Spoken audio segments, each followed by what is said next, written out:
আসসালামু আলাইকুম ওয়া রাহমাতুল্লাহি ওয়া বারাকাতুহু। ইন্নাল হামদালিল্লাহি নাহমাদুহু ওয়া নাস্তাঈনুহু ওয়া নাস্তাগফিরুহু ওয়া নু'মিনু বিহি ওয়া নাতাওয়াক্কালু আলাইহি ওয়া না'উযু বিল্লাহি মিন শুরুরি আনফুসিনা ومن سيئات أعمالنا من يهده الله فلا مضل له ومن يضلله فلا هادي له أي فلن تجد له وليا مرشدا ونشهد أن لا إله إلا الله وحده لا شريك له هو الذي لا ضد له ولا ند له لا مثل له ولا مثيل له ولا كفيل له لا شبه له ولا شبيه له ولا ولد له ولا والد له وهو الواحد الفرد الصمد لم يلد ولم يولد ولم يكن له كفوا أحد ونشهد أن سيدنا ونبينا وحبيبنا وحبيب ربنا وطبيبنا وطبيب أرواحنا محمدا عبد الله ورسوله أرسله بالحق بشيرا ونذيرا وداعيا إلى الله بإذنه وسراجا وقمرا منيرا أما بعد فأعوذ بالله من الشيطان الرجيم بسم الله الرحمن الرحيم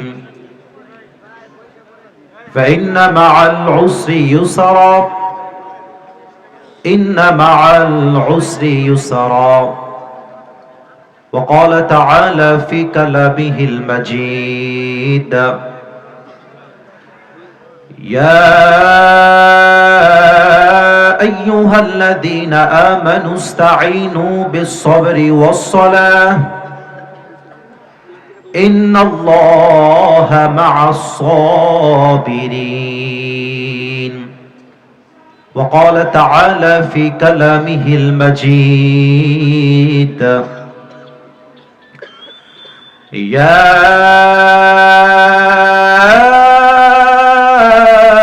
أيها الذين آمنوا اصبروا وصابروا ورابطوا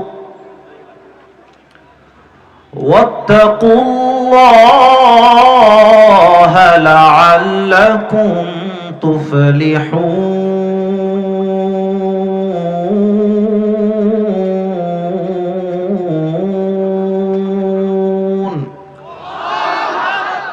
وقال تعالى في كلامه المجيد ومن يتوكل على الله فهو حسبه وقال رسول الله صلى الله عليه وسلم تركت فيكم أمرين لن تضلوا ما تمسكتم بهما كتاب الله وسنة رسوله أو كما قال عليه الصلاة والسلام إن الله وملائكته يصلون على النبي يا أيها الذين آمنوا صلوا عليه وسلموا تسليما اللهم صل على محمد وعلى آل محمد كما صليت على إبراهيم وعلى آل إبراهيم إنك حميد مجيد استغفر الله আমার গাজীপুরের চৌরাস্তার ভাইরা কেমন আছেন আপনারা সবাই? আলহামদুলিল্লাহ, আল্লাহর শুকরিয়া যে আল্লাহ তাআলা আমাকে অনেক ভালো রেখেছেন। আপনার বামে বক্সে সাউন্ড আছে, ডানে বক্সে কোনো সাউন্ড পাচ্ছি না, কেন? আটকায় ফেলেছে? সোনামণি একটু সাইডে যাও, ওটা সাইড করতে হবে। আপনি ওইটা অন করেন, অন করা আছে তো ওখানে কাউকে পাঠিয়ে ওটাকে ফিক্স করার ট্রাই করেন প্লিজ কাইন্ডলি। দুই পাশে সাউন্ড বরাবর দেওয়া হলে যুবকদের কথা বুঝতে সমস্যা হবে। আমাদের আজকের এই প্রোগ্রাম চান্দনা উত্তরপাড়া যুব সমাজের উদ্যোগে আয়োজিত শহীদ রওশন আলী সড়ক। আমাদের আজকের এই প্রোগ্রামে প্রধান অতিথি আছেন আলহাজ মোহাম্মদ আলাউদ্দিন চৌধুরী।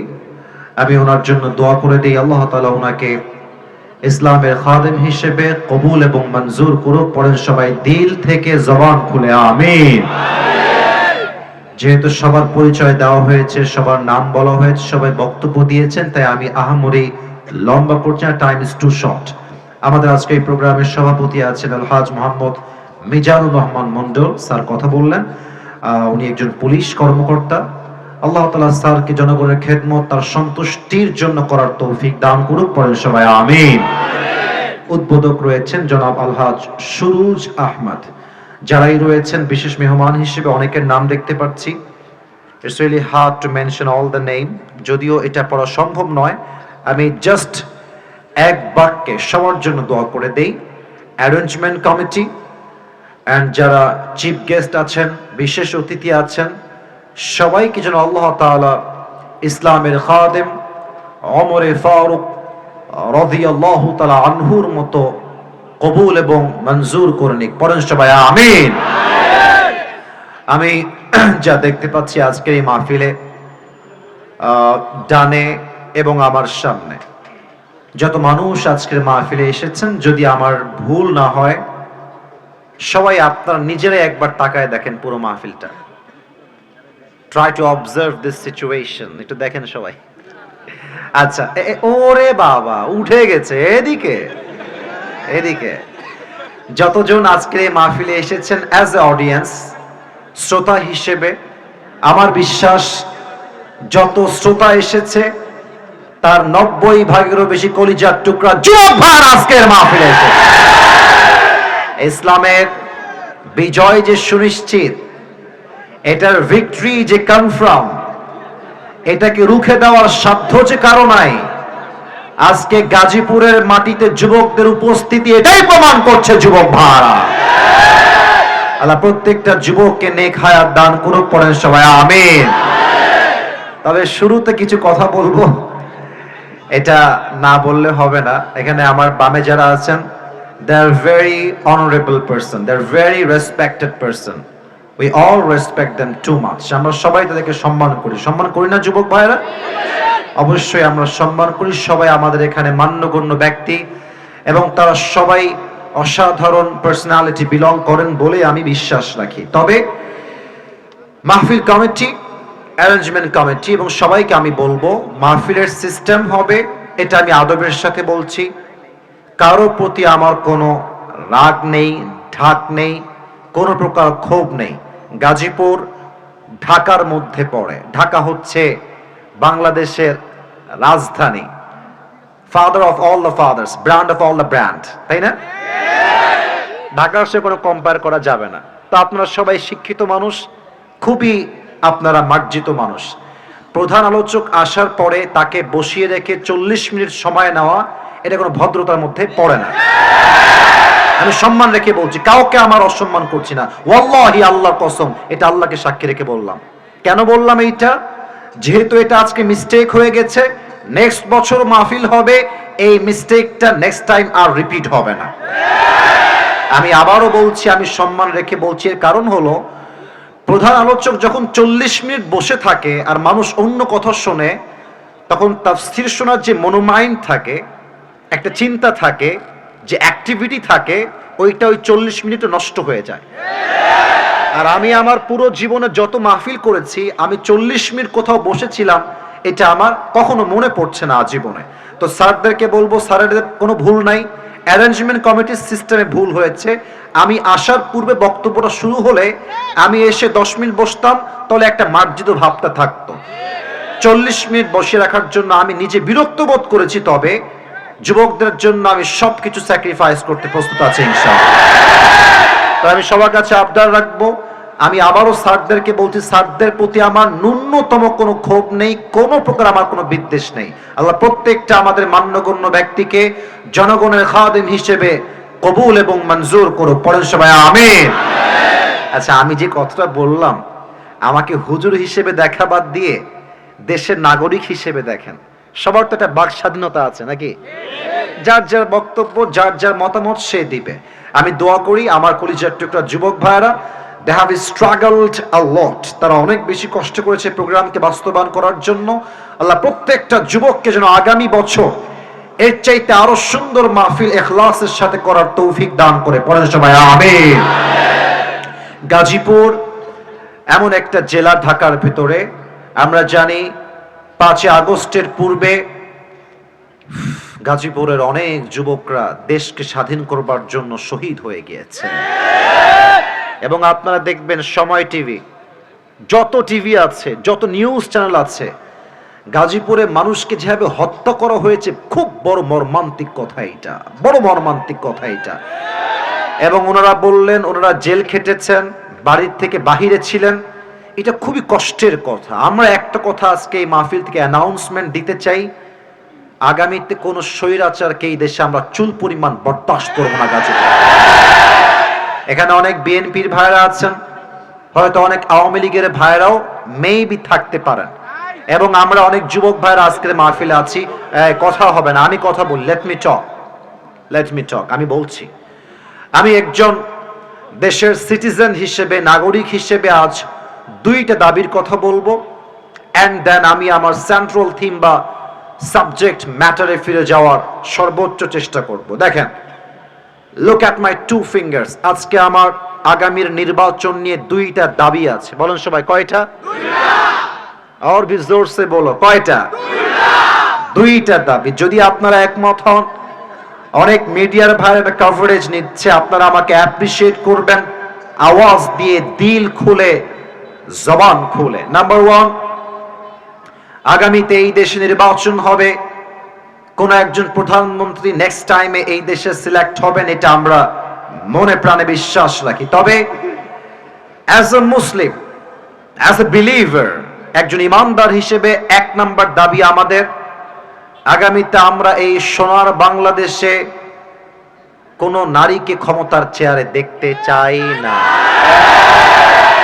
দ্বিমত না একমত? এত আস্তে বললে তো একমত হয় না। দ্বিমত না একমত?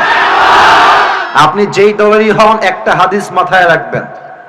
আল্লাহর হাবিব বলেছেন, সেই জাতি কখনো উন্নতির চূড়ান্ত পর্যায়ে পৌঁছাতে পারবে না যেই জাতির নেতৃত্বের চেয়ারে নারী বসে থাকে। 1 নাম্বার, কোন নারীকে আমরা আগামীতে প্রাইম মিনিস্টার হিসেবে দেখতে চাই না। নাম্বার 1। নাম্বার 2, এটা আমাদের প্রাণের দাবি, একটু বুঝে শুনবেন। আমরা যে জাস্ট পুরুষ চাই ক্ষমতার চেয়ারে, it's exactly not like that. আমরা শুধুই পুরুষ চাই না, আমরা চাই এমন একজন পুরুষ আগামীতে আমার এই বাংলাদেশের প্রধানমন্ত্রী হবেন, যিনি এই দেশের প্রধানমন্ত্রীও হবেন এবং তার যোগ্যতা, তার কোয়ালিফিকেশন এতটা হাইলি কোয়ালিফাইড হবে, তিনি দেশের প্রধানমন্ত্রীও হবেন।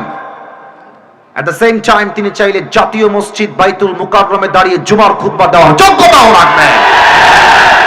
এমন নেতা, let me talk, please don't shout, let me talk। আমরা এমন নেতা আগামীতে চাই কি চাই না? এবার আমাকে মূল কথায় ফিরে এসে উত্তর দেন। যদি এই দেশের প্রধানমন্ত্রী হয় জাতীয় মসজিদ বাইতুল মুকাররমের খতিব হওয়ার যোগ্য, আগামীতে এই বাংলাদেশের সুদ আর থাকবে?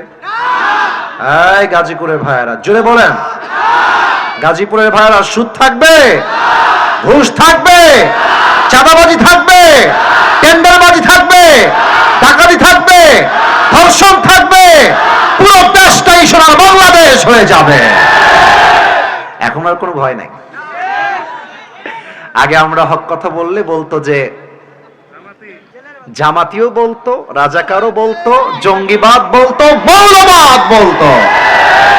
ও একটা কথা মনে পড়ে গেল, আপনারা সবাই শহীদ আল্লামা দেলোয়ার হোসেন সাইদি হুজুরের নাম শুনেছেন না? আল্লাহু আকবার। আল্লাহ ওনাকে জান্নাতের উঁচু মাকাম নসিব করে পড়েন সবাই। গাজীপুরের মানুষ আসলে অ্যাক্টিভ। আর যে আমিনের সাউন্ড পাচ্ছি আর ঠিক বেঠিকের সাউন্ড পাচ্ছি, এটা ফার্স্ট স্টেপে প্রমাণ হয়ে গেছে গাজীপুরের সন্তান কেউ কাপুরুষের সন্তান নয়, সব বীর পুরুষের সন্তান। শহীদ আল্লামা দেলোয়ার হোসেন সাইদি হুজুর বলতেন, যারা আমাদেরকে মৌলবাদী বলে গালি দাও, হ্যাঁ আমরা মোটেও রাগ করি না। কেন রাগ করি না? মৌল আসছে মূল থেকে। মূল মানে হলো কোরআন, মূল মানে হাদিস, মূল মানে হচ্ছে আল্লাহ তাআলা, মূল মানে হচ্ছে হিজ লাস্ট মেসেঞ্জার মুহাম্মদ সাল্লাল্লাহু আলাইহি ওয়াসাল্লাম।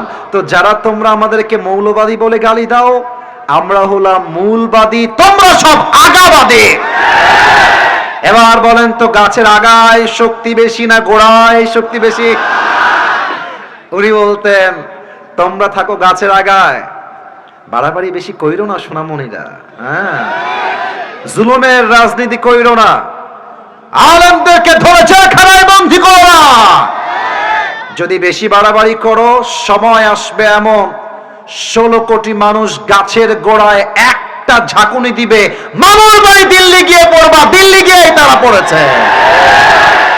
অতএব আমার আজকে মাহফিলে পয়গাম, স্পষ্ট মেসেজ সবার জন্য, যদি আগামীতে আমার এই বাংলাদেশের ক্ষমতার চেয়ারে কোন স্বৈরাচার বসতে চায়, সেই স্বৈরাচারকে আবার পতন ঘটাবার জন্য এই গাজীপুরের মাটির থেকে একটা শহীদ আবু সাঈদ নয়, দুইটা শহীদ আবু সাঈদ নয়, হাজার হাজার শহীদ আবু সাঈদ মাথায় কাপড়ের কাপড় বেঁধে বুকের তাজা রক্ত দিয়ে শহীদ হওয়ার জন্য আল্লাহর রাস্তায় জিহাদ করতে বাধ্য হবে। কারা কারা যদি হাত তুলে আল্লাহকে দেখায় দাও।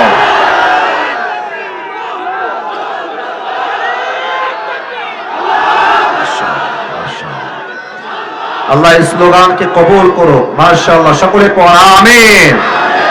আপনাদের বউ আছে? কার কার একটু হাত তুলুন, বউ আছে?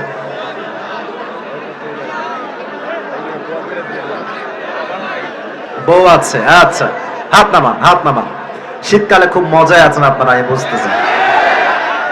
এবার যাদের বউ নাই, খুবই কষ্টে আছো, তারা একটু হাত। আমি কি ভুল দেখছি নাকি? কারো বউ নাই? ইন্না লিল্লাহি ওয়া ইন্না ইলাইহি রাজিউন। হাত নামান, হাত নামান। আহা, খুবই কষ্টের বিষয় যুবক ভাইয়ের। আমি মাঝে মাঝে আমার মাহফিলগুলোতে মজা করেই বলি, যার বউ নাই তার কিছু নাই, নাই নাই কিছু নাই। আর আমি আমার বাবাদেরকে বলবো, আব্বা জান আপনার ছেলের চরিত্র কম্বল দিয়ে রক্ষা করা যাবে না, আপনার ছেলের চরিত্র ল্যাব দিয়ে রক্ষা করা যাবে না। যুবকদের চরিত্র রক্ষা করতে একমাত্র চরিত্রবান যুবকের বইয়ের দরকার।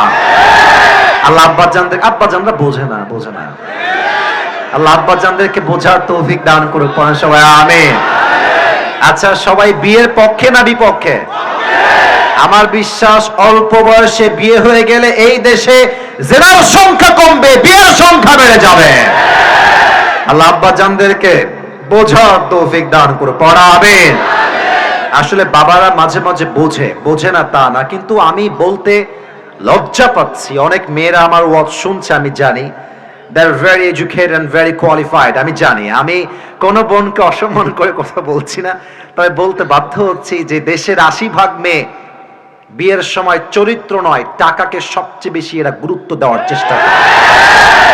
এবং আমি ঢাকা শহরের কথা কি বলবো, টাকা পাইলে কিছু মেয়েরা টাকলার সঙ্গ বিয়ের পিড়িতে বসে যায়। তাদের কাছে চরিত্র কোনো ম্যাটার করে না। ঢাকার গুলশানে ফ্ল্যাট থাকলে কিছু মেয়েরা টাকলার সঙ্গে বিয়ে করতে এক মুহূর্ত দেরি করে না যুবক।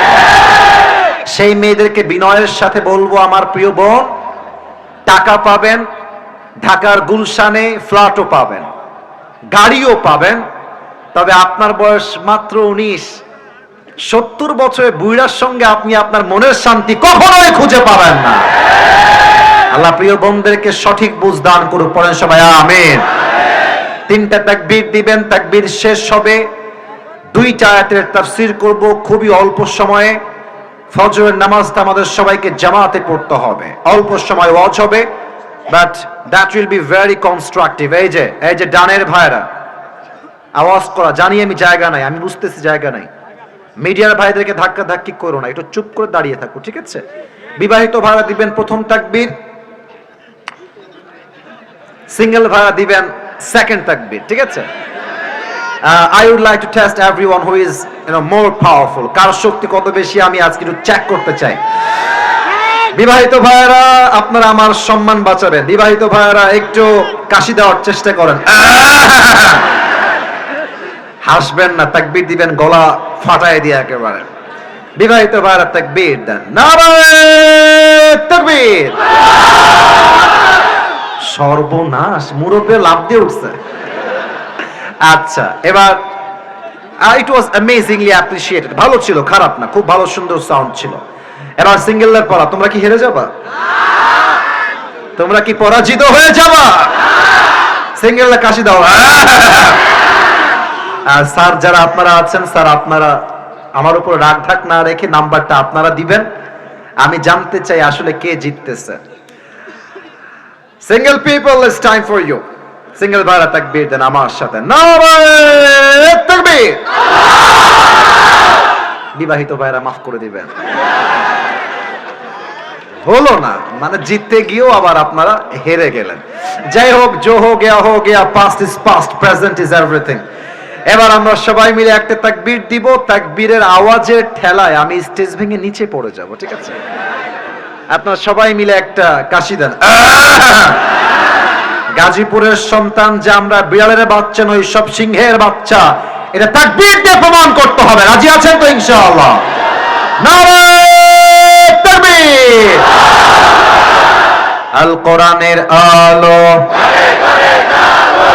আল হাদিসের আলো, কোরআন হাদিস যেখানে, আলেম ওলামা যেখানে, গাজীপুরবাসী যেখানে, আল্লাহ রাব্বুল আলামিন সকলের স্লোগানকে তার সন্তুষ্টির ওয়াসিলা হিসেবে কবুল এবং মঞ্জুর করুক। পড়েন সবাই আমিন। আমার প্রিয় গাজীপুরের ভাইরা, আজ আমরা যেই সূরা থেকে তাফসীর পেশ করব, আমি সেই সূরায় যাওয়ার চেষ্টা করছি। তবে সবাইকে একটা কথা বলবো, কেউ যদি আমার দোয়ার আগে যদি কোনো একজনও উঠে যায়, তার লুঙ্গি টান দিয়ে ধরে বসায় দেবেন। তবে খেয়াল রাখবেন লুঙ্গি যেন পুরোটা খুলে না যায়, ঠিক আছে? জাস্ট টান দিয়ে বসায় দিবেন, কারণ পুরো বছরে একদিন এসেছি, আবার কবে দেখা হবে জানি না। আজকের মাহফিলে এসেছি, দোয়া না করে কেউ বাসায় আমরা ফিরবো না, ঠিক কি না? আমি শুরু করছি আল্লাহর নামে, আল্লাহর কোরআন থেকে তাফসীর। আজ যে সূরা থেকে আমরা তাফসীর পেশ করব, সূরাটার নাম হচ্ছে সূরাতু আলাম নাশরাহ। আমার প্রিয় গাজীপুরের ভাইরা সবাই বলেন সূরাতু আলাম নাশরাহ। আওয়াজগুলো জোরে চাই, কারণ আওয়াজ যেন কমে না যায়। সূরাতু আলাম নাশরাহ থেকে আজকে আমরা তাফসীর পেশ করার সর্বোচ্চ ট্রাই করব অল্প সময়ের ভেতরে। এই সূরাটা আছে 30 নাম্বার পারা। বলেন সবাই, কত নাম্বার পারা? 30 নাম্বার পারা। এই সূরার আয়াত সংখ্যা হচ্ছে, এই যে কই যায়, এই নীল মিডিয়ার, আচ্ছা ঠিক আছে, সাইডে যাও, খবরদার কেউ যেন আমি উঠতে না দেখি। This is the last warning for everyone, কেউ উঠে যাবেন না, সবাইকে আমি অবজার্ভ করার ট্রাই করছি। এই সূরার আয়াত সংখ্যা হচ্ছে মোট 8টা। গাজীপুরের ভাইরা মোট কয়টা? 8টা। তবে আজ আমরা 8টা আয়াতের ব্যাখ্যায় যাব না, আমরা জাস্ট 2টা আয়াতের ব্যাখ্যা শুনবো। জোরে সোরে বলেন সবাই, কয়টা আয়াত? আউযু বিল্লাহি মিনাশ শাইতানির রাজীম। বিসমিল্লাহির রহমানির রহিম। فإن مع العسر يسرا إن مع العسر يسرا Indeed and verily with every hardship there is ease. এই আয়াতের তরজমা হচ্ছে প্রত্যেকটা কষ্টের সাথেই স্বস্তির দেখা, স্বস্তির সন্ধান। বলেন তো গাজীপুরের ভাইরা আছে না নাই? আপনি যদি আমার কথাগুলো আজকে এখান থেকে শোনেন, এখান থেকে কথা বুঝে আসবে না, এখান থেকে শুনতে হবে, কারণ প্রত্যেকটা পয়েন্ট খুবই ডিপ। যদি আপনি দিল দিয়ে না শুনেন, ইহা সে শুনোগে ইহা সে নিকাল জায়গা। এজন্য কান দিয়ে নয়, যতটুকু শুনবেন দিল দিয়ে শুনবেন। রাজি আছেন তো সবাই ইনশাআল্লাহ? তাহলে আমি সবার থেকে তরজমাটা মুখস্থ শুনতে চাই। আমি বলবো প্রথম ধাপ, আপনারা বলবেন সেকেন্ড ধাপ। কষ্টের সাথেই আছে, এই জোরে কোন, বামে সাউন্ড নাই, ডানে পারফেক্ট সাউন্ড, মাশাআল্লাহ। কষ্টের সাথেই আছে স্বস্তি বা সুখ। এটা হচ্ছে সূরাতু আলাম নাশরাহ এর 5 এবং 6 নম্বর আয়াত। এই 2টা আয়াতের আমি আজ তাফসীর থেকে 4টা ব্যাখ্যা দিব। Look at my 4 fingers. সবাই বলেন কয়টা ব্যাখ্যা? 4টা। 4টা ব্যাখ্যা শেষ হবে, 2টা ঘটনা বলবো, দোয়া হবে, and then we will go back to our home. বলেন সবাই ইনশাআল্লাহ। আসুন আমরা ব্যাখ্যায় ফিরে যাই। আমি দেখতে পাচ্ছি এখানে অনেক মাদ্রাসার ছাত্র ভাইরাও আছেন। এটা খুবই আমার জন্য সৌভাগ্যের বিষয় যে আপনারা মাহফিলে অংশগ্রহণ করেছেন। আমি কথা বলতে ভেরি কমফোর্টেবল ফিল করব, বিকজ আপনারা আমার কথা আরো ভালো বুঝবেন। যুবক ভাইয়ারও অবশ্যই বুঝবেন। খেয়াল করেন, আল্লাহ তাআলা বলছেন ফাইন্না মাআল উসরি ইউসরা, ইন্না মাআল উসরি ইউসরা। এখানে তরজমা হচ্ছে কষ্টের সাথেই আছে স্বস্তি। খুব খেয়াল করেন, এখানে উসর তথা কষ্ট এটা আসছে আগে, ইউসর তথা স্বস্তি এটা আসছে পরে। তাহলে কষ্ট এসেছে আগে, স্বস্তি এসেছে পরে। তবে আপনি যদি এই আয়াতের দিকে আরবিক যেই গ্রামারের নিয়ম আছে, রুল আছে, সেই দিক থেকে তাকান, তবে এখানে স্বস্তি এসেছে আগে, কষ্ট এসেছে পরে। তাহলে যদি আপনি পড়তে যান তেলাওয়াত হিসেবে, ফাইন্না মাআল উসরি ইউসরা, এখানে স্বস্তি আসছে পরে, কষ্ট আসছে আগে। বাট আরবি নিয়ম অনুযায়ী এখানে স্বস্তি আসছে আগে, কষ্ট আসছে পরে।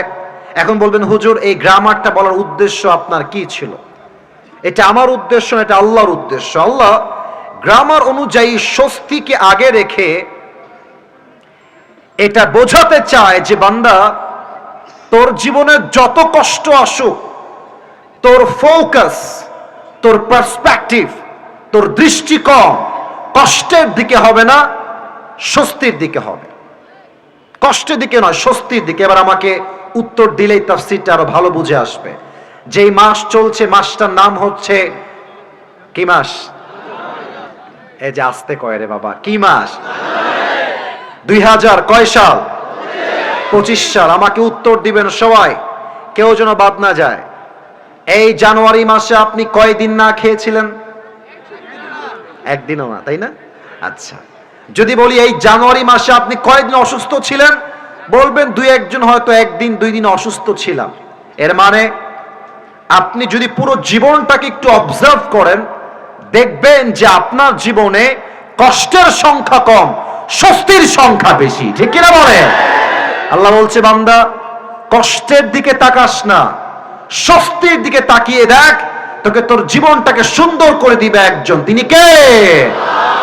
এখন চলছে শীতকাল। সেই দিন আমার প্রোগ্রাম ছিল বগুড়া।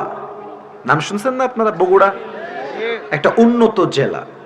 তো আমি প্রোগ্রামে গেলাম, আল্লাহ তাআলার যেটা ফয়সালা আর কি, গাড়িটা নষ্ট হয়ে গেছে। আমার গাড়িও নষ্ট, যে গাড়ি ভাড়া করে নিয়ে আসছি ওই গাড়িও নষ্ট, দুইটাই নষ্ট রাস্তার মাঝে। রাত বাজে 2টা, কনকনে শীতে আমি থরথর করে কাঁপছি। বিশ্বাস করেন, আমি যতই বড় হুজুর হই আর যত বড়ই ফেমাস মানুষ হই না কেন, ডিপ্রেশন, চিন্তা প্রত্যেকটা মানুষের ন্যাচার, প্রত্যেকটা মানুষের দুশ্চিন্তা মাঝে মাঝে একটু হলেও হয়। কথা ঠিক আছে আমার? বিশ্বাস করেন, আমি গাড়িতে বসে বসে ভাবছি, ইসরে এত কনকনে শীত, আমার কত কষ্ট হচ্ছে। আল্লাহ, তুমি আমাকে এত কষ্ট কেন দিচ্ছ? আমি তোমার দিনের কাজ করছি। এটা মাথায় চিন্তা করছি।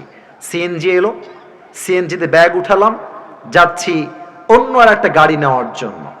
তো আমাকে যখন বগুড়ার রেল স্টেশন দিয়ে ক্রস করানো হলো, চিন্তা চেঞ্জ হয়ে গেল। আমি দেখলাম আমি শীতে কাঁপছি, আমার ভেতরে 2টা গেঞ্জি, উপরে জ্যাকেট, তার উপরে শাল বা চাদর পরে আছি। আমার স্টেশনে সাডেনলি চোখ পড়লো স্টেশনের দিকে। এই রিসেন্টলি মাত্র 20-25 দিনের কথা বলছি। আমি দেখলাম স্টেশনে পিচ্চিরা শুয়ে আছে, বাচ্চা, গায়ে জামা নাই, কোন মতে ছেঁড়া বস্তা দিয়ে মুড়ি দিয়ে আছে। মুরব্বীরা শুয়ে আছে, বৃদ্ধা মা শুয়ে আছে, খেতা আছে, ল্যাপ নাই, কম্বল নাই। আমি বুঝলাম ফাইন্না মাআল উসরি ইউসরা, বান্দা যা আছে তাই দেখ, যা নাই তাই দেখিস না।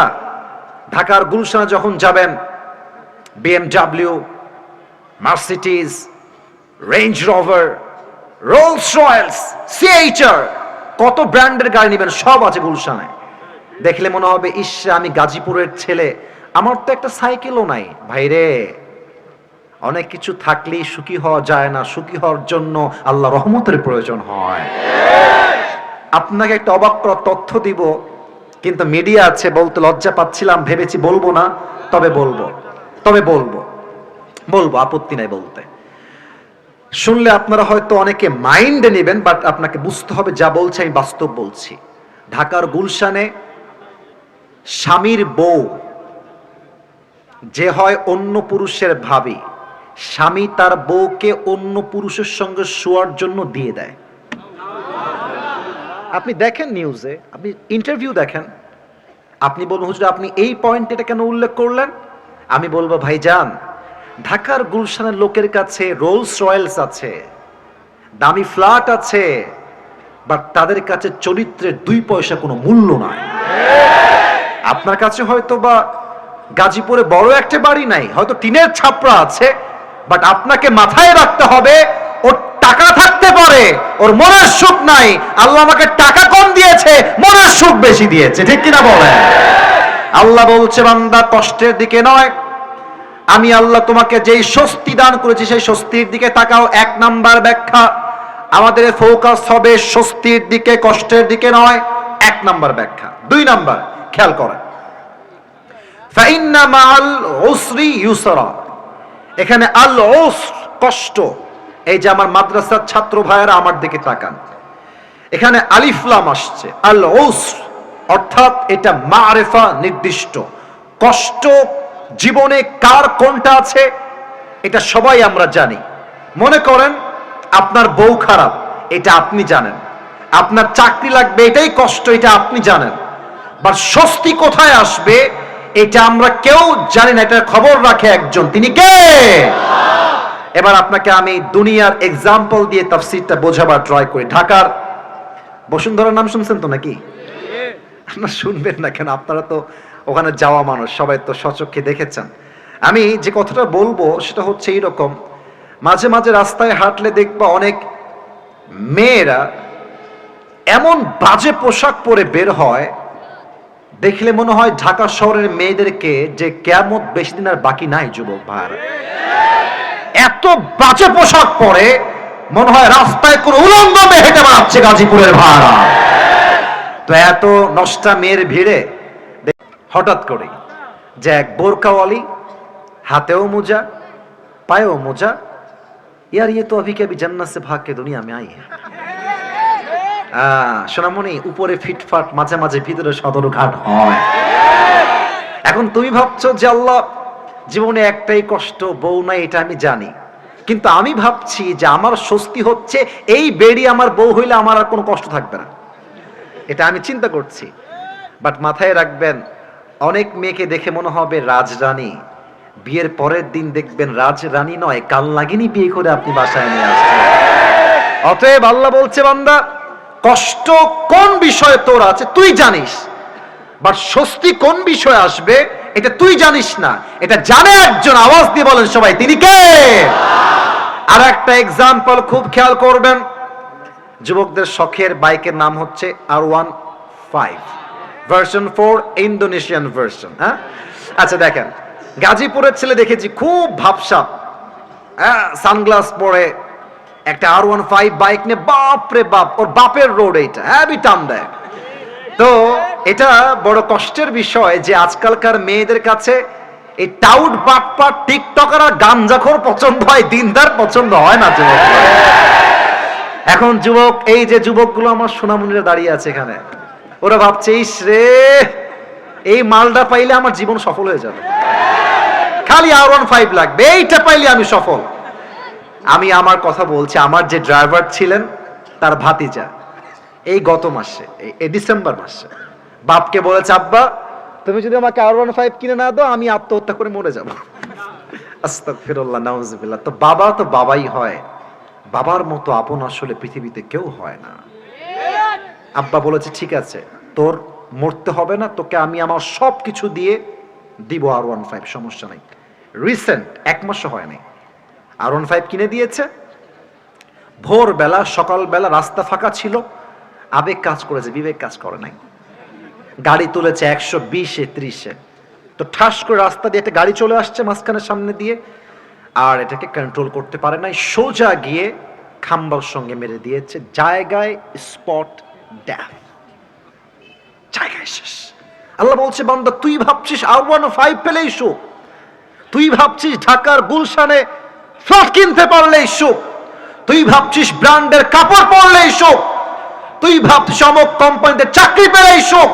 না না, তোর সুখের খবর তুই জানিস না, তোর স্বস্তি আসবে কোথায় এটা একমাত্র খবর রাখে একজন, তিনি কে? কথা কি বোঝা যায়? আমার তাফসীরের কথাগুলো কি বোঝা যায়? যায় যায় যায়। তাহলে এটা কয় নাম্বার পয়েন্ট গেল? এই ভাইরা জুড়ে কোন সবাই কয়? 3 নাম্বার পয়েন্ট আরো বড় মারাত্মক, একটু খেয়াল করবেন। ফা ইন্না মাআল উসরি ইউসরা, ইন্না মাআল উসরি ইউসরা, দুইটা আয়াতের শুরুতে একটা হরফ আছে, এটা হচ্ছে ইন্না। সবার থেকে জানতে চাই এই হরফটার নাম কি? এই যে আমার কওমি ছাত্র ভাইরা যারা আছেন, they know this very well, তারা আমার চাইতে আরো ভালো জানে। এটা হচ্ছে হুরুফে মুশাব্বাহা বিল ফিআল। যখন ইন্না কোনো বাক্যের শুরুতে আসে, বাক্যের মাঝে যেই সন্দেহ থাকে সেই সন্দেহ সব দূর করে দেয়। অনেক যুবক মনে মনে ভাবে যে বয়স তো 25 হয়ে গেল, বিয়ে কি শালা হবেই না আমার, আহা। হ্যাঁ, এরকম আছে, বিয়ে কি হবেই না, আহা, আমি কি আজীবন সিঙ্গেল মরবো, এটা আমিও ভাবতাম। তো আল্লাহ বলছে, বান্দা যতই টেনশন করিস না, ফা ইন্না মাআল উসরি ইউসরা, নিশ্চিত তোর সমস্ত হতাশা দূর করবে একজন, তিনি কে? ফা ইন্না, নিশ্চিত কষ্ট দূর হবে।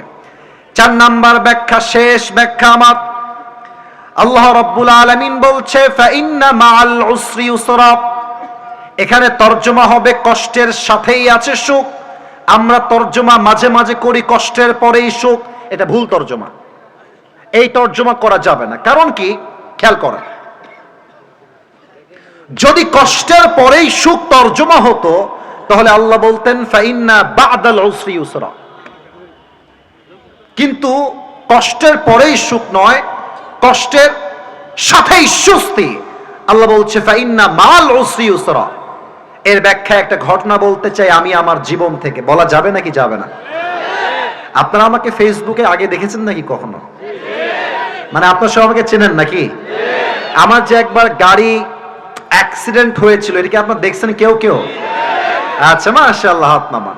এটা 2024 সালের জানুয়ারি মাসের কথা। আমার প্রোগ্রাম ছিল, এটা আমি বানায়ও বলছি না, টাইম পাস করার জন্য বলছি না, আমি জাস্ট বোঝাবো কষ্ট আছে যেখানে স্বস্তিও আছে। আরে ডায়লগটা দেন না, কষ্ট আছে যেখানে স্বস্তি আছে। আমি প্রোগ্রাম করে কুমিল্লার দিকে আসছি, চাঁদপুরে আমার প্রোগ্রাম ছিল। গাড়িটা যমুনা ফিউচার পার্কের পাশে যে ব্র্যান্ড নিউ শোরুমগুলো আছে না, ওই পাশে ডান দিকে ঢুকে যে গাড়িটা কিনেছি জানুয়ারি মাসের 1 তারিখে। তো কিনেছি, আসলে দামি গাড়ি, মোটামুটি অনেক দাম ছিল ওই সময়। মার্কেট প্রাইস মেবি 55 লাখ ছিল। এটা শো অফ না, আপনি একটু পরে বুঝবেন যে আমি আসলে কি বলতে চাই আপনাকে। তো গাড়িটা কিনে খুব শখের গাড়ি, মাশাআল্লাহ, খুবই সার্ভিস ভালো অ্যান্ড লুকিং জাস্ট ওয়াও, দেখতেও সুন্দর। তো চাঁদপুর থেকে আমার প্রোগ্রাম, আমি আসবো কুমিল্লাতে, এসে ঘুমাবো।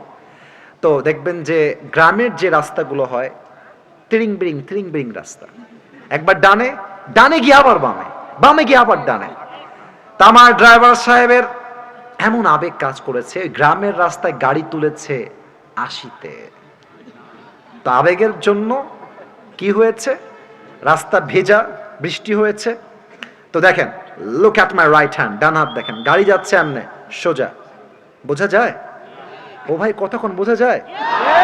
সোজা যাচ্ছে গাড়ি, তো রাইটে টার্ন নেওয়া লাগবে, অর্থাৎ ডান দিকে যাওয়া লাগবে। গাড়ি কিন্তু আছে 80-তে, আর রাস্তা পুরোটা ভিজা আর কাদা। তো আমার ড্রাইভার সাহেবের ওই যে আবেগ কাজ করেছে, বিবেক কাজ করে নাই। 80-তে গাড়ি আছে, তো এই দেখেন ঠাস করে ইউটার্ন নেওয়ার জন্য গাড়িটা এমনে ঘুরাইছে।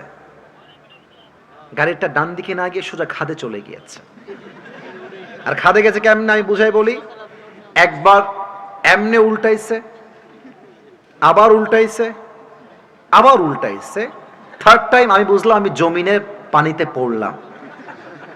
আমি তো অলরেডি কালেমা পড়ে ফেলেছি, তখন খুব সিরিয়াস ছিলাম। আসলে সবাই কালেমা পড়েছে, আমরা যারা ছিলাম সবাই মোটামুটি কালেমা পড়ে ফেলেছি।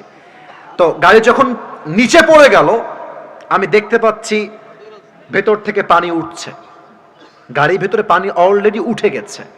আমার সামনে যিনি ছিলেন এক গ্লাসে বাড়ি দিয়েছে, এক বাড়িতে গ্লাস ভেঙে গেছে, ও জানলা দিয়ে লাফ দিয়েছে পানির ভেতরে, ওখানে নেমে গেছে ওখানে। আর আমরা ছিলাম 7 জন। গাড়ির এমন জোরে আওয়াজ হয়েছে কুমিল্লাতে, অনেক এলাকার লোক ওখানে চলে আসছে, আশেপাশে সবাই চলে আসছে। কি হলো রে, কে এখানে, বেঁচে আছে কিনা মরে গেল, সবাই দেখতে চলে আসছে। কোনো মতে আমাকে গাড়ি থেকে বের করা হলো। আমি পানির থেকে উপরে উঠলাম। যখন উপরে উঠেছি, গাড়ির দিকে আমি তাকাই, দেখলাম যে মাশাআল্লাহ আমার গাড়ির সামনের দিকে গ্লাস ভেঙে গেছে, ডান দিকে আমার জানালা নাই, নিচে আমার সিট নাই, উপরে আমার ছাদ নাই, গাড়িই নাই। তো মনটা এত খারাপ লাগলো, ইস রে, কেবল ব্র্যান্ড নিউ গাড়িটা কিনলাম শোরুম থেকে, 7 দিন হলো না, এত কষ্টের টাকা জমিয়ে কিনলাম, শেষ হয়ে গেল। কষ্ট, স্বস্তি কোথায়? এক জায়গায় স্বস্তি আছে যে ইস রে, আরে গাড়ি গেছে যাক না, যেখানে আমার বাঁচার কথা নয়, এখানে আমার চুল পরিমাণ কোনো আঘাত আমার গায়ে লাগে নাই। আল্লাহকে বললাম, আল্লাহ গাড়ি যাক, আমি তো বেঁচে আছি, আমার ঠ্যাং তো ভাঙে নাই, আমার হাত তো ভাগে নাই, এটাই কথা। বেঁচে থাকলে একদিন এই সব গাড়ি নয়, একদিন BMW কিনতে পারবো, ঠিক কিনা বলে? আল্লাহ বলছে, বান্দা কষ্টের পরে সুখ নয়, কষ্ট আছে যেখানে স্বস্তি আছে সেখানে। আচ্ছা, একজন মা যখন গর্ভবতী হয়, পেটের ভেতরে একটা যন্ত্রণা, বলেন তো গাজীপুরের ভাইরা আছে না নাই? আহা, কি যে কষ্ট হয় মায়ের, একমাত্র মাই জানে। বাট মায়ের মাথায় একটা চিন্তা স্বস্তির থাকে যে যত কষ্টই আমার হোক, আমি তো মা ডাকটা শুনবো, আমার সন্তান যখন আমাকে মা ডাক দিবে, সমস্ত কষ্ট আমি এক মুহূর্তেই ভুলে যাব, ঠিক কিনা বলে? আল্লাহ বলছে, বান্দা কষ্টের পরে সুখ নয়, কষ্টের সাথেই রয়েছে স্বস্তি। তবে এই বার্তা সেই মানুষ বুঝবে যার মাঝে আছে 2টা গুণ। সবাই 2 হাত তোলেন, এই যে 2 আঙ্গুল, সবাই আমাকে দেখাবেন। কষ্টের সাথেই আছে স্বস্তি, এটা আমল করতে কয়টা গুণ লাগবে? আপনাদের সকলের শোনার মন আছে তো ইনশাআল্লাহ? হাত নামান, সবাই একটা তাকবীর দেন, নারে তাকবীর। 12টা বেজে গেছে অলরেডি, ওয়াজ 1 ঘন্টা হয়ে গেছে, আরো 10 থেকে 15 মিনিট সময় আমাকে দেওয়া যাবে না ইনশাআল্লাহ? ইনশাআল্লাহ আওয়াজ তো বলছে না, বলেন সবাই ইনশাআল্লাহ। 1 নাম্বার গুণের নাম হচ্ছে ধৈর্য। বলেন সবাই, 1 নাম্বার গুণের নাম কি? ধৈর্য। আমি একটা কথা সবাইকে জিজ্ঞেস করতে চাই, যদি আমার ভুল হয় আপনারা আমাকে ধরিয়ে দিবেন। সাররাবাদ, আমি আমার জায়গা থেকে বলছি, আমার সামনে যতগুলো যুবক এখানে এসেছে, এটা আমার আন্তরিকতার বিশ্বাস, এখানে 90% বেশি যুবক ভাইয়েরা আমরা সবাই মধ্যবিত্ত পরিবারের সন্তান এই মাহফিলে এসেছি। আমি আমার একটা ওয়াজে বলেছিলাম যে মধ্যবিত্ত পরিবারের সন্তান মানেই হচ্ছে এক একটা ব্র্যান্ড। কেন ব্র্যান্ড? সাইকেল দিবেন আমাদেরকে, চলবে। বাইক দিবেন, চলবে। কার দিবেন, চলবে। বলবেন যে কার দিব না, বাইক দিব না, হেঁটে হেঁটে এসো, তাও আমার চলবে, কারণ আমি মধ্যবিত্ত পরিবারের সন্তান, ঠিক কিনা? আপনি আমাকে ভাত দিবেন, ডাউল দিবেন, তাও আমার চলবে। আপনি আমাকে ভাত দিবেন, আলু ভর্তা দিবেন, তাও আমার চলবে। আপনি আমাকে ভাত দিবেন, গোস্ত দিবেন, তাও আমার চলবে। আপনি আমাকে এক প্লেট ভাত দিবেন, আর কিছুই দিবেন না, এক গ্লাস পানি দিবেন, একটা মরিচ দিবেন, আমার পান্তা ভাত হলেও চলবে। আপনি বালিশ দিবেন, ঘুমাবো, বালিশ দিবেন না, তাও ঘুমাবো। খাট দিবেন, ঘুমাবো, খাট দিবেন না, তাও ঘুমাবো। কারণ হলো আমি বড় ঘরের খেয়ে পড়ে বড় হওয়া ব্রয়লার মুরগি না। আমি মধ্যবিত্ত পরিবারের সন্তান। আমি যেমন আরাম করতে পারি, তেমন আমি মাথার ঘাম পায়ে ফেলে কঠোর পরিশ্রম করতে পারি, ঠিক কিনা বলেন? আল্লাহ বলছে কি দেখেন, ইন্নামা ইউওয়াফাস সাবিরুনা আজরাহুম বিগাইরি হিসাব। কিয়ামতের দিন মানুষের মাঝে দুইটা দল হবে, ফারিকুম ফিল জান্নাহ ওয়া ফারিকুম ফিস সাঈর। One group will enter in the paradise and another group will enter in the hellfire. এক দল যাবে জান্নাতে, আরেক দল যাবে জাহান্নামে। জান্নাতের কাতার হবে ডান দিকে। গাজীপুরের ভাইরা, জান্নাতের কাতার কি বাম দিকে না ডান দিকে? আল্লাহ বলবে, এই আব্দুর রহমান বের হও, এই আব্দুল্লাহ বের হও, এই আব্দুর রহিম গেট আউট, বের হও, এই কাতার থেকে বাহিরে আসো। আল্লাহ, কেন বের হব? আমরা কি জান্নাত পাবো না? আল্লাহ আল্লাহ বলবে, বান্দা জান্নাত তো পাবা, তবে একটা বিশেষ অফার আছে তোমার জন্য। কেন, কি অফার? আল্লাহ বলবে, আজকে আমি আল্লাহ তোমাকে বিনা হিসাবে জান্নাত দান করব। আল্লাহ, বিনা হিসাব কেন? আমি কি এমন আমল করেছি আল্লাহ? আল্লাহ বলে, বান্দা ওই যে তুমি দুনিয়ার বুকে গরিব ঘরের ছেলে ছিলে, মধ্যবিত্ত পরিবারের ছেলে ছিলে, এত কষ্ট তোমার হৃদয়ে চাপা ছিল, বাট কেউ যখন তোমাকে বলতো ভাই তুমি কেমন আছো, তুমি সব ভুলে বলতা ভাই আলহামদুলিল্লাহ, আল্লাহ অনেক ভালো রেখেছে, তুমি ধৈর্যশীল ছিলা। ইন্নামা ইউওয়াফাস সাবিরুনা আজরাহুম বিগাইরি হিসাব। Those who observe patient, they will be given their reward without measure. আল্লাহ বলছে, ধৈর্যশীল বান্দাকে আমি আল্লাহ তাআলা বিনা হিসাবে জান্নাত দিব। সুবহানাল্লাহ। কিছু প্রশ্ন করছি, দেখা যাক আপনারা উত্তর করতে পারেন কিনা। বলেন তো আমার গাজীপুরের ভাইরা, নবীজির একমাত্র কলিজার টুকরা মেয়ে, যার দ্বারা নবীজির বংশ বিস্তার হয়েছে, তার স্বামীর নাম হচ্ছে আলী, তার সন্তানের নাম হচ্ছে হাসান এবং হুসাইন রাদিয়াল্লাহু তাআলা আনহুমা। সে নারীর নাম কি ছিল? এত আস্তে বলবেন, এটা এক্সপেক্ট করি নাই। বলেন সবাই, নাম কি ছিল? রাদিয়াল্লাহু তাআলা আনহা। এই একটা ঘটনা বলবো, আমি যেন কোনো চোখ ডান বাম দেখতে না পাই। লুক অ্যাট মাই ফেস, আমার চেহারার দিকে তাকায় থাকেন। একদিন ফাতেমা রাদিয়াল্লাহু তাআলা আনহার ঘরে এত অভাব, হাদিসে আসছে 3 দিন যাবত চুলায় আগুন জ্বলে না, ভাত নাই, ডাল নাই, চাল নাই, কিছুই নাই। ফাতেমা রাদিয়াল্লাহু তাআলা আনহা ডাক দিয়ে বলছে, আলী, অভাব তো বড্ড চরম পর্যায়ে পৌঁছে গিয়েছে, খাবার দাবার ডাল ভাত কিছুই নাই বাসার ভেতরে, কি করা যায়, আমাকে পরামর্শ দাও।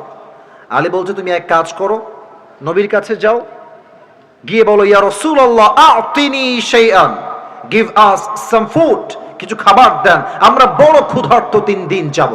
যাও, বাবার কাছে যাও। দেখেন, স্বামী যা বলে বউ তা শুনতে বাধ্য। শুনতে হবে যদি ইসলামী শরিয়াহ অনুযায়ী হয়। বাংলাদেশে সবচাইতে ডিভোর্সের সংখ্যা ঢাকা শহরে বেশি। কারণ কি জানেন? আমি এটা বলে দিই এই সিক্রেটটা, ঢাকা শহরের মেয়েদের ডিমান্ড একটু বেশি, চাই, আরো চাই, আরো চাই। এক ছেলে মাইন্ড করবেন না, আমার কাছে আসছে যুবক ছেলে, ভেরি ইয়াং ম্যান। বলছে হুজুর আমি আমার বউকে তালাক দিয়ে দিই, ওর সঙ্গে আমি থাকবো না। বুঝে গেছি ওর মাথা খুব গরম। বসো বসো, কি হয়েছে, কি সমস্যা? বলছে যে হুজুর আমার বউয়ের চাহিদার কোনো শেষ নাই, খালি চাই, একটা এনে দেই আর একটা চাই, ওইটা দেই আর একটা চাই। প্রিয় ভাইয়ারা, বিয়ে হচ্ছে দিল্লি কা লাড্ডু, খাওগে তো ভি পছতাওগে, নেই খাওগে তো ভি পছতাওগে। তা আমার মনে হয় যে না খাওয়ার চাইতে খেয়ে পস্তানো 1000 গুণ বেশি ভালো যুবক ভাইরা, তাই না? তো আমি বললাম ভাই কেন, কি সমস্যা, আর কি কি বলে বলেন তো দেখি। তো বলছে হুজুর সেই দিন আমার কাছে এসেছে, বলছে জান তুমি কি জানো আমার অমুক বান্ধবীর জামাইন থেকে আইফোন 16 প্রো ম্যাক্স দিয়েছে। এর মানে কি, মেয়েটা বোঝাতে চাচ্ছে যে ওর জামাই তোকে দিয়েছে, তুমি আমাকে কবে দিবা? মেয়েদের এই ডিমান্ডের জন্য হাজার হাজার স্বামী ঢাকা শহরে হারাম ইনকাম করতে বাধ্য হয় গাজীপুরের ভাড়া, ঠিক কি না? ফাতেমার দিকে তাকান, ফাতেমা নবীর কাছে আসছে, এসেই দরজায় নক দিয়েছে। নবীজির স্বভাব ছিল নবী নিজে আসতেন, গেট খুলতেন, ফাতেমাকে নিজেই ঘরে নিয়ে আসতেন। নবীজি গেট খুলেই ফাতেমার চেহারা দেখেই বুঝে গেছেন ফাতেমা ইজ ডিপ্রেসড, সে হতাশ, কোন একটা সমস্যায় এসে পড়ে গেছে। নবীজি মেয়ের হাত ধরলেন, চুপ করে ধরে বাসায় নিয়ে খাটের উপরে বসালেন, বললেন মা বলো তোমার কি হয়েছে? ফাতেমা মাথা নিচুর দিকে দিয়ে বলছে আব্বাজান আতিনি শাইআন, কিছু খাবার দেন, 3 দিন যাবত বড্ড ক্ষুধার্ত আমরা। নবীজি বুঝে গেছেন আমার মেয়ে ক্ষুধার্ত, ধৈর্যের পরীক্ষা নেওয়া লাগবে। বলছে আচ্ছা মা টেনশন নাই, খাবার দিব, নট আ বিগ ডিল, তবে তোমাকে আমি 2টা অপশন দিব, তুমি কোনটা চুজ করবা, the decision is totally yours, সিদ্ধান্ত তোমার মা। 2টা অপশন শোনো, এক তোমাকে আমি 5টা বকরি দিব, আর এক হলো তোমাকে আমি 5টা দোয়া শিখাই দিব, which option you want to select, তুমি কোনটা নিতে চাও? ফাতেমা বুঝে গেছে আমার আব্বাজান আমাকে ধৈর্যের পরীক্ষা নিচ্ছেন। বলছে আব্বাজান 5টা বকরির দরকার নাই, 5টা দোয়া শিখাই দিলে আমি ফাতেমা খুশি মনে বাসায় ফিরে যাব। নবীজি বলছেন এই তো আমার মেয়ে ধৈর্যের পরীক্ষায় পাস করেছে, সুবহানাল্লাহ। আল্লাহর হাবিব দোয়া শেখালেন, আমি আপনাদের সবাইকে শেখাতে চাই। আমি জানি এটা মুখস্থ হবে না, অনেক এসেছে, কাউকে আমি চিনিও না, আপলোড দিয়ে দিবে কালকে, মুখস্থ করে নেবেন। সবাই পড়েন আমার সাথে গাজীপুরের সাউন্ডে, ইয়া আউয়ালাল আউয়ালিন। আপনারা খুবই সুন্দর সাউন্ডে কথা বলেন, মাশাআল্লাহ। ভাইরা আপনারাও বলবেন ইয়া আউয়ালাল আউয়ালিন, ইয়া আখিরাল আখিরিন, ইয়া যাল কুওয়াতিল মাতিন, ইয়া রাহিমাল মাসাকিন, ইয়া আরহামার রাহিমিন। শেষ শব্দের দোয়া অনেক সহজ, সো আমি সবার থেকে লাউডলি শুনতে চাই, ইয়া আরহামার রাহিমিন। যাও ফাতেমা গিয়ে এই আমলটা করার চেষ্টা করো। ফাতেমা বাসায় ফিরে আসছে, তো আলী গেটের কাছে দাঁড়িয়ে আছে যে ফাতেমা আসবে, হাতে কিছু খাবার থাকবে, আমি নিব, ফাতেমাও খাবে আমিও খাবো। আলী রাদিয়াল্লাহু তাআলা আনহু দূর থেকে দেখছেন ফাতেমা ফিরে আসছে, বাট হাতে ফাতেমার 2 হাতে কিছুই নাই, 2 হাত ফাঁকা। আলী বলছে ইয়া ফাতেমা আইনা তাম, ওয়্যার ইজ দ্য ফুড, খাবার কোথায়, তোমার হাত তো খালি। ফাতেমা বলছে আলী যাহাবতু লিদ-দুনিয়া ওয়া জিতু বিল আখিরা, যাহাবতু লিদ-দুনিয়া ওয়া জিতু বিল আখিরা। আমি আমার প্রিয় আব্বার কাছে নবীর কাছে দুনিয়া চাওয়ার জন্য গিয়েছিলাম, তবে আমার আব্বা যেন আমাকে দুনিয়া নয় 2 হাত ধরে আখিরাত দিয়ে ফেরত পাঠিয়ে দিয়েছে। আলী বলছে হবে না, পেটের যন্ত্রণা আর সহ্য হচ্ছে না, এবার আমি যাব। ও আব্বা জানেরা, জামাই আসছে শ্বশুরের কাছে, it's a matter of Prestige issue. জামাই এসছে, এসে বলছে আসসালামু আলাইকা ইয়া রাহমাতাল লিল আলামিন, হে নবী আপনাকে সালাম। নবী তো বুঝে গেছে যে আলী কেন এসেছে। জামাই বসো, কি দিব বলো, কি চাই?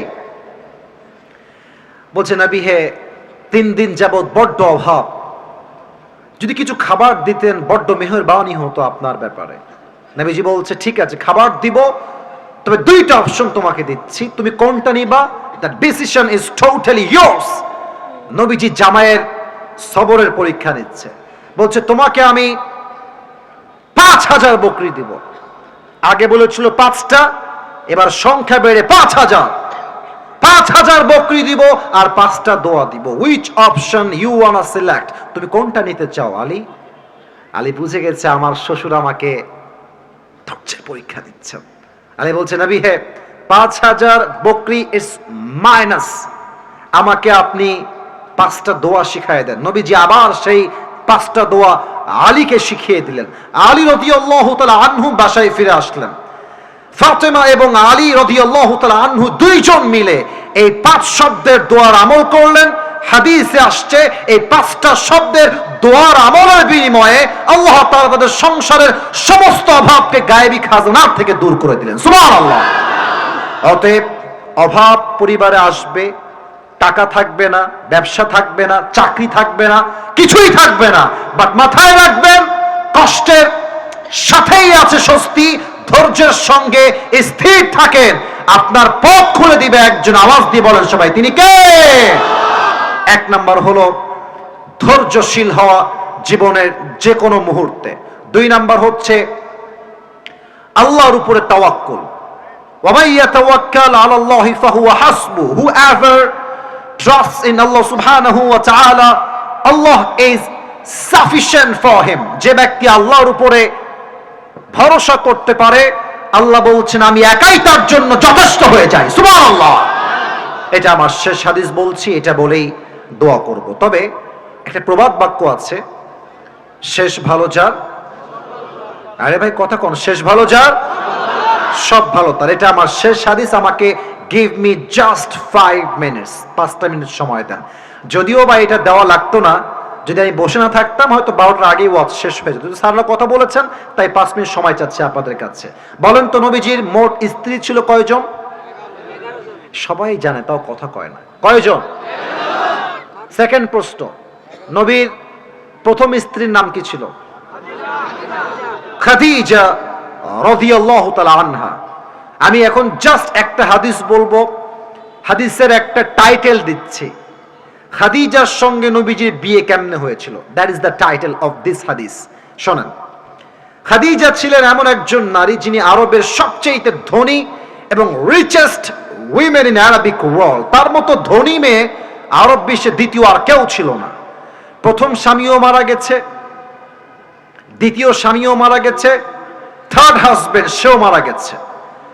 খাদিজা একদিন রাতের আধারে ঘুমিয়ে থেকে স্বপ্ন দেখছে যে আকাশে একটা চাঁদ উঠেছে, চাঁদের আলোতে পুরো দুনিয়াটাই আলোকিত হয়ে গেছে।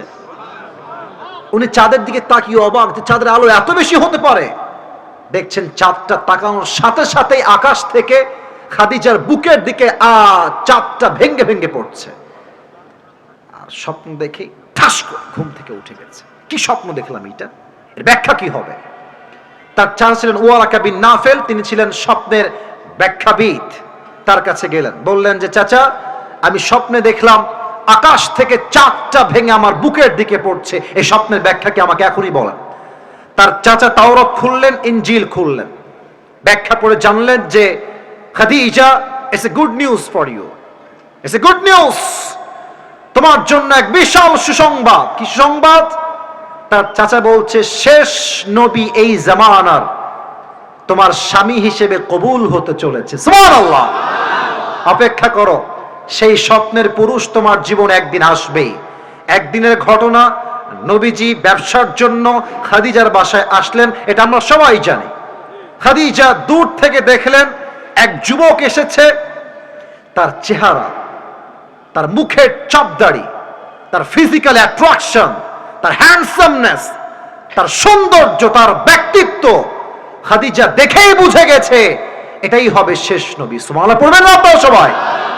কিন্তু আমাদের যুবকদের লজ্জা শরম একটু কম, তাই আমরা প্রস্তাব চাইলে দিতে পারি, বাট মেয়ে মানুষের লজ্জা একটু বেশি। ওরা চাইলেই বিয়ের প্রস্তাবটা সহজে দিতে পারে না। তো খাদিজা প্রস্তাব দিবে কেমনে, প্ল্যান করলেন একটা ছোট্ট প্ল্যান। ওনার একজন দাসী ছিলেন, তাকে ডাকলেন, ডেকে বললেন এই নেন হাদিয়া, অনেক হাদিয়া, একটা কাজ করে দিবেন, এই যুবককে আমার পক্ষ থেকে বিয়ের প্রস্তাব দিবেন। তো মুরব্বীদের বুদ্ধি একটু বেশি হয়, মহিলার বয়স ভালো ছিল, সে বলল খাদিজা আজকে নয়, ব্যবসা করে ফিরে আসুক, নেক্সট টাইম প্রস্তাব দেওয়া যাবে। পরের কথা, এবার খাদিজার দাসী নবীর ঘরে আসছে। এই যুবক ভাইরা মন দাও, মাত্র 3 মিনিট বাকি আমার বলার জন্য, 3 মিনিটে শেষ করার ট্রাই করছি। নবীর ঘরে খাদিজার দাসী আসছে, এসে সালাম কালাম দিয়ে কথা বলছে, very normally conversation they are making. তো কি বলছে? বলছে, আচ্ছা মুহাম্মদ, সবই বুঝলাম, তোমার কথাবার্তা সব ঠিকঠাক আছে, তো তোমাকে একটা প্রশ্ন করবো, রাগ করো না তুমি আমার প্রশ্নের জন্য। বলেন কি প্রশ্ন বলেন। বলছে, আচ্ছা তোমার বয়স তো মাশাআল্লাহ, ইউ আর 25 ইয়ার্স ওল্ড, 25 বছর তোমার বয়স, তাগড়া যুবক, তুমি ব্যবসায়ও হাত দিয়ে ফেলেছো অলরেডি, তো তুমি বিয়ে করো না কেন? কি কারণটা কি আমাকে কিছু বলা যাবে? নবীজি যে উত্তর দিয়েছেন, এটা হাজার হাজার যুবকদের মনের উত্তর। নবীজি বলছেন, বিয়ে তো আমি করতে চাই, বাট আমার কাছে এইটা নাই, নাই, টাকা নাই। তো যার কাছে টাকা নাই তার কাছে মেয়ে বিয়ে দিবে কোথায়? কে দিবে? এবার তার দাসী ছিল খুব চালাক, বলছে, আরে টাকার চিন্তা তোমার, আরে it's not a big deal, আমার কাছে এমন একজন মেয়ে আছে, যেই মেয়েকে বিয়ে করলে তোমার মোহর দেওয়া লাগবে না, খাবার দেওয়া লাগবে না, বাড়ি দেওয়া লাগবে না, পোশাক দেওয়া লাগবে না, বরং সেই মেয়েকে কবুল করে বিয়ে করলে তোমাকে সেই মেয়ে তোমার সবকিছু অ্যারেঞ্জমেন্ট করে দিবে। সুবহানাল্লাহ পড়বেন না আপনারা? তো নবীজি রিয়াকশন দেখেন, আমার চশমাটা একটু খুলি, নবীজি এমনে মানে was very shocked, you know, এমন মেয়ে কি আদৌ আছে? কোথায় পাবো এমন মেয়ের সন্ধান? মাসমুহা, সেই মেয়ের নাম কি আমাকে বলেন। তো সে বলছে, ইসমুহা খাদিজা, তার নাম হলো খাদিজা, তুমি কি বিয়ে করবা? অবাক করার বিষয় হচ্ছে, নবীজি আগের থেকেই খাদিজা রাদিয়াল্লাহু তাআলা আনহাকে মনে প্রাণে পছন্দ করতেন, তবে it's a matter of money, matter of money. মনে রাখবেন, বড়লোক ঘরের ছেলে গরিব ঘরের মেয়েকে বিয়ে করে, বাট বড়লোক ঘরের মেয়ে কখনো গরিব ঘরের ছেলেকে বিয়ে করে না। তো নবীজি ভাবছে, প্রস্তাব দিব কেমনে, আমি তো গরিব ঘরের ছেলে। তো প্রস্তাব খাদিজার পক্ষ থেকে আগে আসছে। তো নবীজি বলছে, আপনি যান, আমি কালকে আমার চাচা আবু তালেবকে নিয়ে বাসায় আসবো, ওখানে ফাইনাল ডিসিশন আমরা মেক করব। তো দাসী চলে আসছে। তারপরের দিন নবীজি চাচাকে নিয়ে গিয়েছেন খাদিজার বাসায়। তো আবু তালেব বলছে, খাদিজা, আপনি কি শিওর, আর ইউ 100% কনফার্ম যে আপনি তাকে বিয়ে করবেন, মুহাম্মদকে বিয়ে করবেন?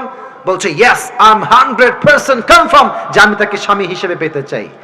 তো এবার আবু তালেব বলছে, খাদিজা, আমরা প্রস্তাবে রাজি আছি, তবে একটা কথা বলতে চাই, আমার ভাতিজার কাছে টাকা পয়সা কিছু নাই, বাড়ি গাড়ি কিছু নাই, তবে এতটুকু বলবো, আমার ভাতিজার মতো আদর্শবান চরিত্রবান এই তল্লাটে দ্বিতীয় আর কেউ নাই যুবক ভাড়া, ঠিক কিনা বলেন?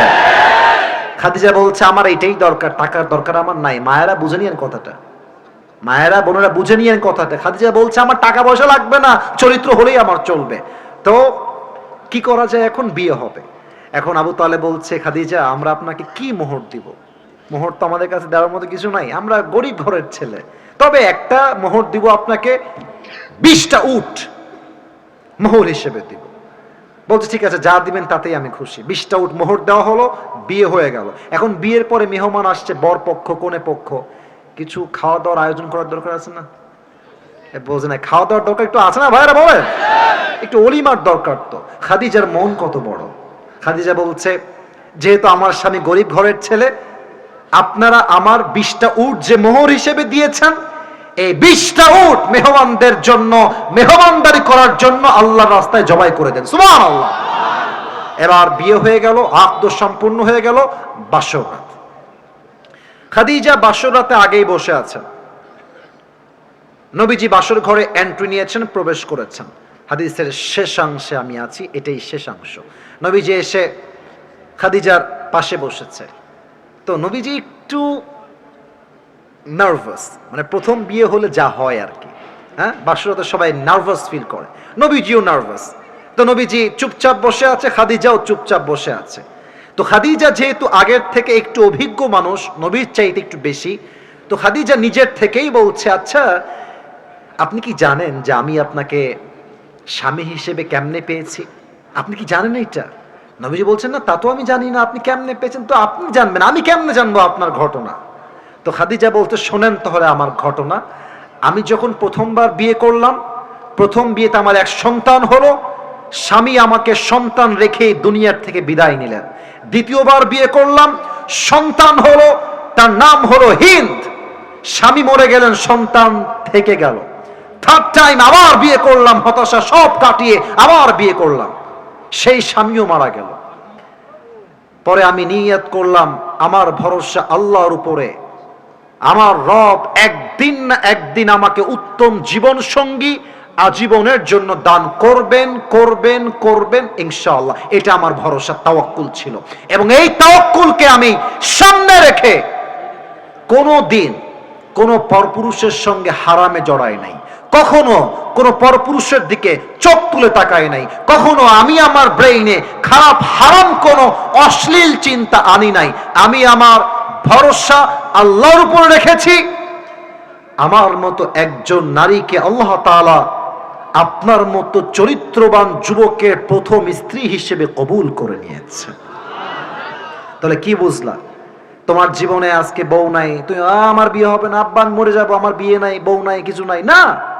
অপেক্ষা করো, ধৈর্য ধারণ করো, নিজেকে বাঁচাও।